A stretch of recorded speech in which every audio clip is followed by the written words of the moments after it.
తన భార్యను ముక్కలు ముక్కలుగా చేసి శరీర భాగాలను మూసీ నదిలో పడేసినటువంటి ఈ బోడుప్పల్ హత్య కేసులో సంచలన విషయాలు వెలుగులోకి వస్తున్నాయి. సీన్ రీకన్స్ట్రక్షన్ చేస్తున్నారు మేడిపల్లి పోలీసులు. డిఆర్ఎఫ్ టీం స్థానికుల సాయంతో మూసీలో గాలింపు చర్యలు చేపడుతున్నారు. ప్రతాప్ సింగారం వద్ద మూసీలో ఇప్పటికే గాలింపు చర్యలు చేపడుతున్నారు. జ్యోతి తల శరీర భాగాలను పడేసినట్లుగా తెలుస్తోంది. మహేందర్ రెడ్డిని స్పాట్కి తీసుకెళ్లి విచారిస్తున్నారు పోలీసులు. రాత్రి 2 బ్యాగుల్లో శరీర భాగాలను తీసుకెళ్లాడు మహేందర్. సీసీటీవీ ఫోటేజ్లో కనిపించినటువంటి దృశ్యాలు ఇప్పుడు పోలీసులు చాలా క్లియర్గా అబ్జర్వ్ చేస్తున్నారు. ఇంట్లో వాళ్లను కాదని మహేందర్ను వివాహం చేసుకుంది జ్యోతి. పెళ్ళై 19 నెలలు దాటినా జ్యోతిని పుట్టింటికి పంపలేదు మహేందర్. డిగ్రీ చదువుతున్న తన కూతుర్ని మాయ చేసి ఎత్తుకెళ్ళిపోయాడు అంటూ జ్యోతి తల్లి అంటోంది. ప్రేమ వివాహం వద్దని చెప్పినా తన కూతురు వినలేదంటూ ఆ తల్లి ఆవేదన వ్యక్తం చేస్తోంది. కొన్ని రోజులుగా జ్యోతిని చిత్రహింసలకు గురి చేస్తున్నారని మహేందర్ తల్లిదండ్రులు కలిసి జ్యోతిని చంపేశారు అంటూ ఆ జ్యోతి తల్లి గుండెలు బాదుకొని ఏడుస్తున్నట్లుగా తెలుస్తోంది. మనం క్లియర్గా విజువల్స్లో చూస్తున్నాం. ఆర్టీవీ మీకు ఎక్స్క్లూజివ్గా చూపిస్తోంది. మహేందర్ జ్యోతిని అత్యంత దారుణంగా హత్య చేసిన తర్వాత ఆమె శరీర భాగాలను కత్తులతో అక్కడ ఉన్నటువంటి ఒక రంపంతో శరీర భాగాలన్నింటినీ కూడా ముక్కలు ముక్కలుగా చేసి ఆ బ్లాక్ కలర్ గార్బేజ్ బ్యాగ్స్లో వేసుకొని తీసుకెళ్తున్నటువంటి దృశ్యాలు మనం చూస్తున్నాం. విజువల్స్లో క్లియర్గా చూడొచ్చు. రాత్రి సమయంలో 19:10 మనకి టైం కనిపిస్తుంది. అంటే అక్కడ 7:10 సమయంలో రాత్రి సాయంత్రం 7:10 సమయంలో 23వ తారీఖు మనకు క్లియర్గా కనిపిస్తుంది టైం. నిన్న సాయంత్రం 7:10 సమయంలో మహేందర్ తన భార్యను తన ఇంట్లోనే అత్యంత దారుణంగా హత్య చేసి ముక్కలుగా చేసి మనం ఇంకా మరికొన్ని విజువల్స్ ఆర్టీవీ దగ్గర ఉన్నాయి. సీసీ కెమెరాకి సంబంధించి అక్కడ జరుగుతున్నటువంటి సర్చ్ ఆపరేషన్కి సంబంధించి మరికొన్ని విజువల్స్ ఉన్నాయి. మరికొద్దిసేపట్లో మీకు చూపిస్తాం. బట్ బిఫోర్ దట్ జ్యోతి ఫాదర్తో మా ప్రతినిధి శిల్ప మాట్లాడే ప్రయత్నం చేస్తున్నారు. అసలు వాళ్ళు ఏమంటున్నారో తెలుసుకుందాం. శిల్ప, ఏంటి అక్కడ పరిస్థితి? జ్యోతి పేరెంట్స్ ఏమంటున్నారు? రైట్, ప్రస్తుతం మనతో పాటు జ్యోతి డాడీ ఉన్నారు, వారితో మాట్లాడదాం. అసలుకి ఎప్పుడు మ్యారేజ్ అయింది మీ కూతురికి? 23 జనవరి 18 తారీఖు అట్లా మ్యారేజ్ చేసుకోరు మేడం. వాళ్ళు ఇక్కడ చేసుకోలే, ఇక్కడనే హైదరాబాద్లో చేసుకోరు. ఫంక్షన్ లైన్ మాకు వెళ్ళదు, మేము పోలే. పూరని చెప్పేసి నేను గొడవ చేసిన. గొడవ చేస్తే కాంప్లైంట్ ఇచ్చినాము. కాంప్లైంట్ ఇస్తే వాళ్ళు కూడా సమాధానం చెప్పారు. ఇక మీరు వాళ్ళ దగ్గర కోకుండి, వాళ్ళు ఎట్లయినా ఏజ్ ఉంది కదా, మీరు ఏం చేసినా మేము కేసు అవుతుంది, వాళ్ళు కాంప్రమైజ్ మీరు ఏం చేయడానికి రాదని చెప్పేసి అంటే సరే అని చెప్పేసి కాంప్రమైజ్ కాముచుకున్నాం. ఇంకటే మళ్ళీ అట్లా 2 months 3 months అయినాక మళ్ళీ బాగా గొడవ చేసారు వాళ్ళు. మళ్ళీ అత్త వాళ్ళ మామ ఇంటికాడ టార్చర్ పెడితే నాకు మళ్ళీ ఫోన్ చేసింది, ఇట్లా బాధ పెడతారు అట్లా ఇట్లా అని చెప్పి. అంటే కాంపిటేటివ్ పోలీస్ స్టేషన్ కూడా అని చెప్పిన వాళ్ళని పిలిపించి మాట్లాడి నేను పోలేను. మరి వాళ్ళు ఏం చెప్పి తెలియదు, ఆమె చెప్పింది తెలియదు. మళ్ళీ పంపించారు, సమాధానం చెప్పి పంపించారు. మొత్తం ఇట్లనే ఇక పోలీస్ స్టేషన్ పోవాలి, వాళ్ళు సమాధానం చెప్పాలి. అంటే లవ్ మ్యారేజే కదా, ఎందుకు టార్చర్ చేసేవారు మీ కూతుర్ని అబ్బాయి? దాని గురించి మాకేం తెలియదు మేడం. ఎందుకు టార్చర్ చేయడం తెలియదు. తీసుకోపోయినప్పుడు మంచిగా ఉండాలి కదా. ఎందుకు గురించి టార్చర్ చేయడం చెప్పాలి కదా మేడం. అలా దీని గురించి టార్చర్ పెడుతున్నా, ఇట్లా కావాలి అది కావాలని చెప్పేసి చెప్పాలి కదా, చెప్పలేడు. మధ్యలో ఏమైనా కట్నం ఇవేమైనా అడిగే వాళ్ళ ఏంటి? కట్నం అయితే ఏం అడగలేడు మేడం. ఒకసారి అడిగిండంట, నువ్వేం తీసుకొచ్చినావు, నేను కూర్చొని ఇవ్వని నడపాలి, తీసుకురా ఇక్కడ భూమి రాపించుకరా, అట్లయితే రానా అంటే లేకపోతే రాకు అని చెప్పి అన్నాడంట. అంటే నేను మా బిడ్డ నన్ను ఏమనలేదు. నేను టైం ఏమలేకపోయినా సపరం కూకున్నాను, ఆడికి కామ చూకున్నాం. తర్వాత ఆడ ఏం టార్చర్ పెట్టింది లేదు, ఆడికి ఈడ మేము ఆడ. అంటే మీకు ఫోన్ చేసి మాట్లాడేదా మీ బిడ్డ? నాతోటి మాట్లాడేది, అప్పుడప్పుడు మాట్లాడేది. ఇంచుమించు 20 రోజులకు ఒక 1 month అట్లా మాట్లాడేది. మంచిగా మాట్లాడేది, మంచిగా అని చెప్పిన, మంచిగా అని చెప్పింది నేను కూడా అంతే. అంతకంటే ఏం లేదు మేడం. ప్రెగ్నెంట్ అని తెలుసా మీకు? 2 నెలలు ఉన్నప్పుడే మా ఇంటికి ఆడ కొట్టి పంపించండి మేడం. అప్పుడే ఆడ ఒక 10 రోజులు ఉండే. 10 రోజులు ఉంటే ఏం చేసినా మళ్ళీ ఊళ్ళో అందరూ పిలిపించి పంచాయతీ పెట్టించిన, కొట్టిండని పంచాయతీ పెట్టి అందరి మధ్యలో మళ్ళీ అట్లా ఇట్లా అని చెప్పేసి సమాధానం చెప్పి పంపించినాం. పంపిస్తే ఇక 2 నెలల సంది ఇక్కడనే ఉన్నారు మేడం. 2 నెలల సంది మాకు ఇక్కడ ఫోన్ చేయలేదు. ఇక మళ్ళీ ఏం జరిగిందో మాకు తెలియదు. కానీ ప్రెగ్నెంట్ లేడీని అత్యంత దారుణంగా చేశారు. అంటే ఒకటి వల్ల సాధ్యం అవుతుందా అదంతా చేయడం? ఎట్లయితే మేడం ఒక్కని వల్ల అది ఏమేమో పదుకొని ఎవరు కలిసి చేసారు. ఒకరి వల్ల కాదు, అది ఎవరు పదుకొని చేసారు. అది ఒకరి వల్ల ఎట్లయితే మేడం. మనం చంపేయడానికి ఒక్కరి వల్ల అవుతుందేమో కానీ తీసుకుపోవడానికి ఒక్కరి వల్ల అయితే కాదు కదా. తీసుకుపోయి ఎన్నో వాడేసి ఎట్లా అంత ధైర్యం అంటే ఒక్కరి వల్ల కాదు అది. అలా అంత దారుణంగా చేసిండు వాని ఊరికి మాత్రం వదిలిపెట్టేసిండు. ఘోరం కఠిన చర్యలు తీసుకోవాలి మన దగ్గర ఘోరంగా. సో ఎప్పుడు చివరిసారిగా ఎప్పుడు మాట్లాడారు మీ కూతురుతోని? ఇంచుమించు 20 రోజులు అవుతుంది మేడం అతడు మాట్లాడక. వాళ్ళ అమ్మతో మాట్లాడేది అప్పుడప్పుడు, కానీ నేను కూడా నేనేం అనలేకపోతున్నా. ఇక నేనేం మాట్లాడని చెప్పి మాట్లాడలేను నేను. మీకు ఎప్పుడు తెలిసింది ఈ విషయం? ఎప్పుడు చెప్పారు? రాత్రి 2 గంటలకు ఇక్కడ నుంచి సార్ ఫోన్ చేసినట్టు వికారాబాద్ పోలీస్ స్టేషన్కు. వాళ్ళు అక్కడ నుంచి మా ఊరికి వచ్చారు. కానిస్టేబుల్ ఇద్దరు వచ్చి ఇట్లా అయిందని చెప్పేసి చెప్తే మాకు నైట్ 3 గంటలకు అట్లా ఎక్కాయి. అక్కడ వికారాబాద్ కంప్లీట్ చేస్తే మళ్ళీ ఇక్కడ పంపించారు వాళ్ళు. అంటే అబ్బాయి వాళ్ళ పేరెంట్స్ మీతో మాట్లాడేవారా? మాట్లాడలేరు. ముందు మాట్లాడేది, ఈ పెళ్ళి అయినాక నేను కొట్లాడుకున్నాను అన్నాడు. ఇక మాట్లాడలేరు. వాళ్ళు మస్తు టార్చర్ పెట్టేది మేడం. వాళ్ళు చాలా జరగాదు. సో ఎలాంటి శిక్ష ఏం చెప్తారు? శిక్ష ఏముంటుంది మేడం, వాడిని జైలు శిక్ష చేస్తే తింటాడు ఉంటాడు, మళ్ళీ వస్తాడు, మళ్ళీ వేరే అమ్మాయిని పెళ్లి చేసుకుంటాడు, మళ్ళీ అదే వాడు ఒక్కరు చేస్తాడు 2 చేస్తాడు, మళ్ళీ గింత అన్నట్టు అనుకుంటాడు వాడు. వాడిని ఉరి శిక్ష చేసాడు చేయాలి, వాడిని ఊరికి వదిలిపెట్టదు మేడం. వాడిని దాని ఘోరంగా పరిస్థితి మేడం ఇది. తల ఓదికు కాలు ఓదికు చేతులు ఓదికు అంటే ఇది ఏంటిది అది ఇది అని ఊరికి వదిలిపెట్టదు మేడం. అని ఘోరంగా పరిస్థితి అని కాదు. సో మొత్తం మీద ఇక్కడ నిన్న మధ్యాహ్నం సమయంలో ఈ హత్య చేసినట్లు ఇప్పటికే పోలీసులు గుర్తించారు. మొత్తం మీద మొదట హత్య చేసి అనంతరం బాడీని ముక్కలుగా చేసి తర్వాత తీసుకెళ్ళినట్టు కూడా తెలుస్తుంది. మనం విజువల్స్లో వాళ్ళ పిండి కావచ్చు, వాళ్ళ కుటుంబ సభ్యులు కావచ్చు పెద్ద ఎత్తున ఇక్కడికి చేరుకొని పెద్ద ఎత్తున రోధిస్తున్న విజువల్స్ మనం కూడా చూసుకోవచ్చు. ఎందుకంటే లవ్ మ్యారేజ్ చేసుకొని అందరు కూడా ఒకవైపు ఇష్టం లేకుండా పెళ్లి చేసుకున్నా కూడా మీరు యాజ్ ఏ పిండిగా కావచ్చు అందరు కూడా ఆమె సంతోషం కోసం వదిలేశారు. కానీ ఇప్పుడు అత్యంత దారుణంగా చేశారు. ఏమంటారు? ఆ పిల్ల ఎట్లా చంపేసారు, ఆ వానికి నాకు అట్లే కావాలని మేమైతే అనుకుంటున్నాం. అంతే, అంతకు మించిన వేరే శిక్ష లేదనుకుంటున్నాం. ఆ పిల్లని ఎట్లా చంపేసిర్రో అట్లా చంపకుండా జీవితాంతం జైల్లో ఉండేటట్టయినా, లేదంటే ఆ అమ్మాయికి ఎట్లా జరిగిందో అట్లనైనా కావాలని మేము కోరుకుంటున్నాం. అంతే, అంతకు మించిన శిక్ష ఏది లేదు కదా. ఈ రెండిట్లో ఏదో ఒకటి. అంటే లవ్ మ్యారేజ్ కాబట్టి ఇష్టపూర్వకంగా ఇద్దరు పెళ్లి చేసుకున్నారు. కానీ ఎందుకు అమ్మాయిని పదే టార్చర్ చేసేవాడు? అంత మాకు తెలియదు కదా, మా కాంటాక్ట్లో లేదు, మా ఇంట్లోకి వచ్చేది కాదు, పోయేది కాదు, ఎవరితో మాట్లాడలేకపోతుండే. ఇక వాళ్ళ మధ్యలో జరిగినాయి మాకైతే తెలియదు కదా. అసలు మాట్లాడుతుంటే వస్తుంటే పోతుండే ఇట్లా అని తెలుస్తుంది. 2-3 సార్లు గొడవలు అయినాయంట, ఇక మాకు తెలియదు అంట. సో ఇంతకుముందు అబార్షన్ కూడా చేశారా? నిజమేనా? చేపించారంట, అమ్మాయినే చెప్పింది.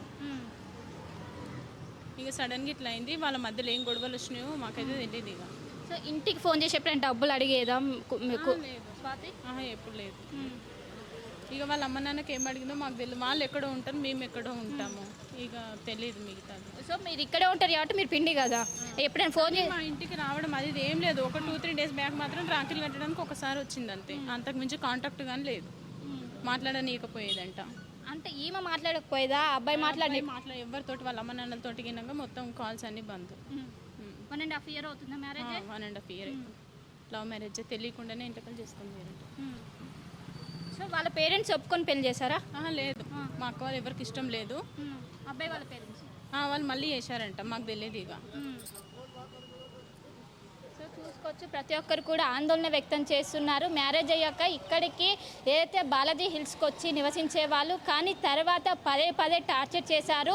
ఒకవైపు ఇష్టపూర్వకంగా ఇద్దరు కూడా పెళ్లి చేసుకున్నప్పటికీ అనేక సార్లు అటు మెంటల్గా కావచ్చు, ఇటు ఫిజికల్గా కావచ్చు అనేక సార్లు టార్చర్ చేసేవాళ్ళు. దీనిపైన ఒకవైపు అటు కుటుంబ సభ్యులకు చాలాసార్లు చెప్పిండి, అయినప్పటికీ ఒకసారి కొట్టి ఇంటికి పంపిన అనంతరం మళ్ళీ తీసుకొచ్చారు.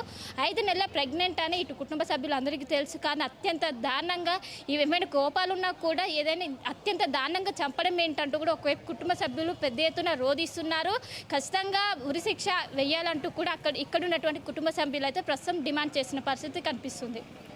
Right thank you Shilpa, thanks for the details.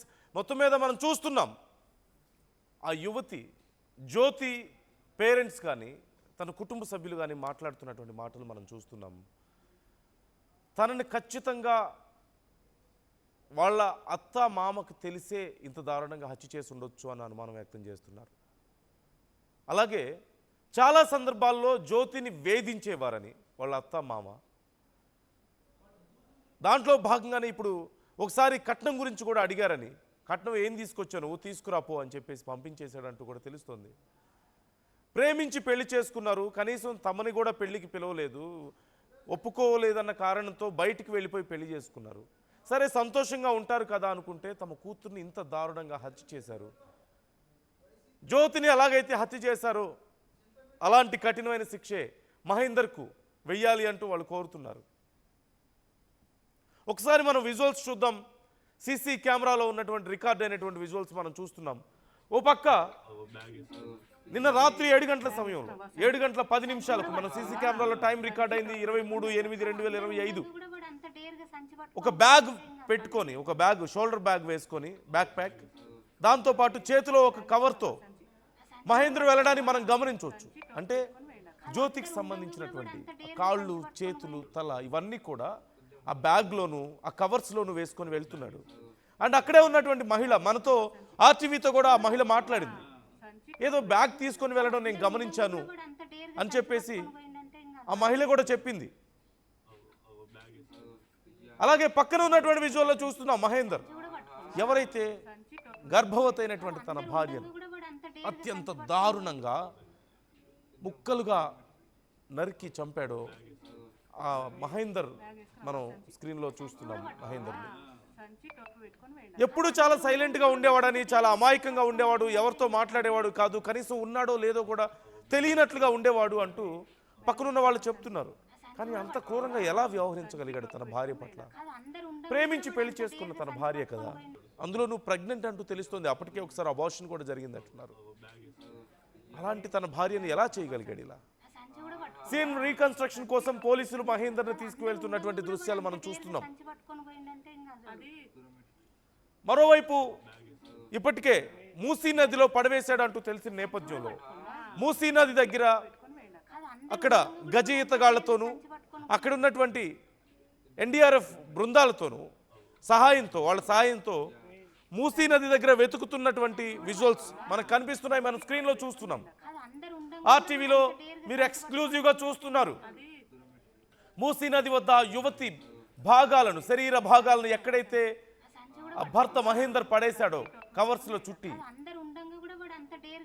ఆ ప్రాంతంలో మహేందర్ చెప్పిన స్పాట్కు వెళ్ళి పోలీసులు వెతికే ప్రయత్నం చేస్తున్నారు. కానీ ఫ్లోటింగ్ చాలా ఎక్కువగా ఉన్నట్లుగా తెలుస్తుంది మూసీలో.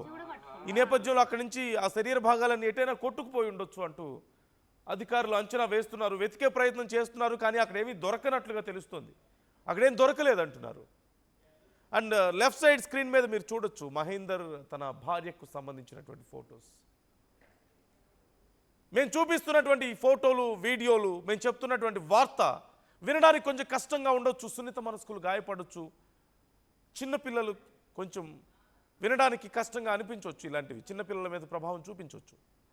కానీ వార్తను చెప్పడం, మీ వరకు పూర్తిగా వార్తను చేరవేయడమే మా ఉద్దేశం. Viewers description is advice. జాగ్రత్తలు తీసుకోవాలంటూ ఆర్టీవీ మీకు సూచిస్తోంది.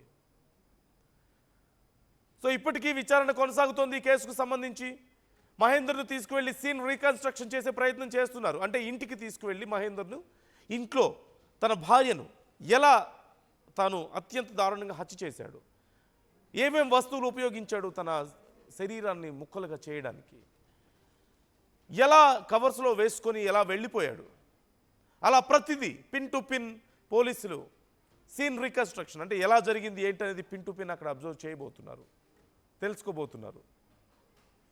అలాగే మరోవైపు మూసీలో ఇంకా పోలీసులు సెర్చ్ చేస్తున్నారు, అక్కడ పడేసినటువంటి శరీర భాగాలు ఏమైనా దొరుకుతాయేమో అని. కానీ ఇక్కడ అందరికీ అతిపెద్ద ప్రశ్న, వాళ్ళు ఉంటున్నటువంటి ఏరియాలో కనీసం వాళ్ళు ఎప్పుడూ పెద్దగా గొడవలు పడ్డ సందర్భాలు కూడా లేవు అంటున్నారు. అంటే కొన్ని సందర్భాలు, ఒక 2-3 సందర్భాల్లో ఏవో గొడవలు అయ్యాయి, కానీ ప్రాణాలు తీసుకునేంత పెద్ద గొడవలు అయితే కాదు. భార్యాభర్తలైనా గొడవలు అవ్వకుండా ఎలా ఉంటాయిలే అని మేమందరం సైలెంట్గా ఉన్నాం అని చెప్పి పక్కనున్నటువంటి ఇళ్ళ వాళ్ళు నైబర్హుడ్లో చెప్తున్నారు. మహేందర్ కూడా చాలా మంచిగా ఉండేవాడు, ఎవరిని ఇబ్బంది పెట్టేవాడు కాదు, చాలా సైలెంట్గా ఎవరిని ఉన్నాడో లేదో కూడా తెలియనంతగా అనిపించేది కాదు, కనీసం అంత సైలెంట్గా ఉండేవాడు, చాలా మంచిగా ఉండేవాడు అందరితో అని చెప్తున్నారు. ఆ బోడుపల్లి ప్రాంతంలో ఎక్కడైతే ఘటన జరిగిందో అక్కడ ఉండేవాళ్ళంతా కూడా. భార్య కూడా, మహేందర్ భార్య తాను కూడా వచ్చేది, అందరితో మాట్లాడేది. జ్యోతి చాలా కలివిడిగా ఉండేది అందరితోనూ, చాలా మంచిగా ఉండేవాళ్ళు. కపుల్ ఇద్దరు కూడా ప్రేమించి పెళ్లి చేసుకున్నారు. పెళ్లి చేసుకున్న మొదట్లో ఇక్కడికే వచ్చారు, 1.5 సంవత్సరాల క్రితం వచ్చారు. అక్కడే కొన్ని రోజులు ఉన్నారు, మళ్ళీ వెళ్ళిపోయారు, మళ్ళీ ఈ మధ్యనే వచ్చారు ఇక్కడికి, అదే ప్రాంతంలో ఉంటున్నారు, కొత్తగా పెళ్ళైన జంట అని చుట్టుపక్కల వాళ్ళు చెప్తున్నారు. మరి ఏం జరిగింది, ఎలాంటి బలమైన కారణం ఉంది ఇంత దారుణానికి, ఇంత దారుణంగా హత్య చేయడానికి అనేది ఎవరికి అర్థం కావడం లేదు. పోలీసులు ఆ విషయాన్ని కనుక్కునే ప్రయత్నం చేస్తున్నారు. ఇప్పటికైతే పోలీసులు ఆ వివరాలను ఇంకా వెల్లడించలేదు. ఏ కారణంతో ఇంత దారుణానికి పాల్పడ్డాడు అనే వివరాలను వెల్లడించలేదు. తాను ప్రేమించి ఇంట్లో వాళ్ళని ఎదిరించి పెళ్లి చేసుకొని గర్భవతిగా ఉన్నటువంటి తన భార్యను ఇంత దారుణంగా ఎందుకు, ఏ కారణంతో మహేందర్ హత్య చేశాడు, అది ఇంకా ఎవరికి తెలియడం లేదు. జ్యోతి తల్లిదండ్రులు మాత్రం ఇలాంటి శిక్ష మహేందర్కు కూడా పడాలి అని కోరుతున్నారు. చూద్దాం ఏం జరగబోతుంది అనేది. ఎప్పటికప్పుడు ఆర్టీవీ మీకు అప్డేట్స్ అందిస్తూ ఉంటుంది. కేసుకు సంబంధించి మినిట్ టు మినిట్ అప్డేట్స్, విచారణ ఎలా జరుగుతుంది ఏంటి అనే వివరాలు. ఒకసారి జ్యోతి పేరెంట్స్ ఏం మాట్లాడుతున్నారు అసలు ఈ కేసుకు సంబంధించి విందాం. ఆడు వద్దని చెప్పిన సార్, నేను నా బిడ్డ తెలియక పోయింది, నా బిడ్డకు ఇప్పుడు వాడు నాయం జరపాలి, వాడు ఇద్దరిని ఒకటే బొందలు పెడతారా, వాడు మాత్రం నాకు కావాలి, మీరు ఎవరు చంపుతుంది, నేను చంపుతామని నేనే పోసిన పెట్రోల్ ఆయిల్ నా మగడు పోయలేడు, నా బిడ్డను ఎత్తుకపోతే కూడా పెట్రోల్ పోసిన కాలేను, పెట్రోల్ పోసిన నా బిడ్డ నాకు గొప్ప చెప్పడా సారు, పెట్రోల్ పోసిన మంచోళ్ళు గారని సంవత్సరం చదువుకొని ఓసారి కడుపు తెప్పించాడు, ఇప్పుడు కడుపు అయినాక పిల్లని ఇంటికి అరసుడు పుడతాడంట అని పిల్లని చంపాడు సార్. నాకు కావాలి వాడు, నేను పిల్ల తల్లిని, లేకపోతే నేను చచ్చిపోతా సార్. నా బిడ్డను ఆశా వర్కర్ సార్ ఆమె ఫోన్ చేసి నెంబర్ ఇయ్యి నేను పిల్లకి చూస్తామంటే ఫోన్ ఈడ చూపించలేడు సార్. వాడు పిల్లని కూడా దాకా చూపించకపోతే గవర్నమెంట్లో చూపించుకుంటుందంట, అడుకొచ్చుకొని తిన్నదంట, నిన్నమన్నా తెచ్చిపెట్టుకుంటూ రోజు తింటాడంట, బయట పోతాడంట. ఎట్లా నన్న వన్ని మంచిగా చూస్తే సార్, మంచిగా ఉండు అని చెప్పినాం సార్. మేము పెడుతుంటాం సార్, ఏదన్నా నా బిడ్డని విడిచిపెట్టి పెట్టిన ఫోన్ ఉండేవాడు. వాళ్ళందరూ ప్లానే ఎందుకు చంపిన అనుకుంటున్నాం. ఆడు సారు మా పిల్ల మీద ఇష్టం లేదు, వాళ్ళ అమ్మ నాయనకి ఇష్టం లేదు, అందరు పెళ్లి చేసిరు కదా సారు, వాళ్ళందరూ మాట్లాడాలిగా పిల్లతో. ఇప్పుడు ఎవరు మాట్లాడారంట, పిల్ల ఫోన్ చేసి ఎవడని కత్తా మేము గొల్లలం సార్, అది కాపుది కానీ అట్లా దానికి ఆ రీతి లేదు, ఆ దుడికి ఎట్లా అన్నదో. గుడ్ మార్నింగ్, నేను ఆశా వర్కరు కామారెడ్డిగూడెం, నా పేరు స్వరూప. అయితే అమ్మాయి 3 months ఉందని తెలిసింది మాకు. తెలిసినాక ఎంట్రీ చేస్తామనేసి నేను మహేందర్కు ఫోన్ చేసిన, వాళ్ళని అడిగితే వాళ్ళు నాకు ఫోన్ నెంబర్ ఇవ్వలేరు. వీళ్ళని అక్క వాళ్ళని కూడా అడిగితే మాతో కూడా దగ్గర వాళ్ళవి అనేసి అని అన్నారు. సరే అని నేను మాజీ సర్పంచ్ మహేందర్ రెడ్డి అన్న దగ్గర ఫోన్ నెంబర్ తీసుకొని మహేష్ మరి ఇట్లా స్వాతి ప్రెగ్నెంట్ ఉందంట కదా, మా దగ్గర ఎంట్రీ చేయాలి మళ్ళీ చెప్పండి అనేసి అంటే, అక్క నేను తర్వాత ఫోన్ చేస్తాను అనేసి ఒకసారి లిఫ్ట్ చేసిండి, ఇక ఫోన్ పెట్టేసిండు. ఇక నాకు అప్పటి సంది మళ్ళీ ఫోన్ అస్సలు అటెండ్ చేయలేదు సార్. ఇక నేను మస్తు సార్లు ఫోన్ చేసిన వాళ్ళకి, ఎన్నిసార్లు వాళ్ళ అమ్మ వాళ్ళకి అడిగినా, మళ్ళీ వాళ్ళ తమ్ముడు ఆ బాబుని కూడా అడిగినా కానీ నాకు ఎవ్వరు రెస్పాన్స్ ఇవ్వలేరు. ఇక మాది ఆధార్ ఉంటుంది కానీ మేము దాంతో చేయనికే రాదు కదా, మాకు ఎల్ఎంపీ అన్ని డీటెయిల్స్ కావాలి, దాంతో నాకు ఏం తెలియలేదు. ఇక దాంతోపాటుగా నేను ఏం ఎంట్రీ కూడా చేయలేకపోయినాయి. కానీ వాళ్ళను ఎన్నిసార్లు అడిగినా కూడా నాకేం చెప్పలేదు సార్. అసలు మాకు ఇట్లాంటివి ఉంటాయి, తర్వాత ఏమైనా ఇష్యూ అయినా కూడా మదర్కు లోపల బేబీకి కూడా ఏమైనా ప్రాబ్లం అయినా కూడా మాకు ప్రాబ్లం వస్తుంది బాబు, చెప్పండి మాకు ఏఎన్సీ మేము ఎంట్రీ చేసుకుంటామంటే, మేము ఇక్కడ ఉంటలేము కదా అక్క, సిటీలో ఉంటాం, మేము అక్కడనే చూసుకుంటాం అన్నట్టు మాట్లాడారు. ఇక అంతవరకే తెలుసు సార్ నాకు, ఇక మిగతా ఏం తెలియదు. అసలైన తొలి వెలుగు. ఫాలో వాట్సాప్ @తొలి వెలుగు official.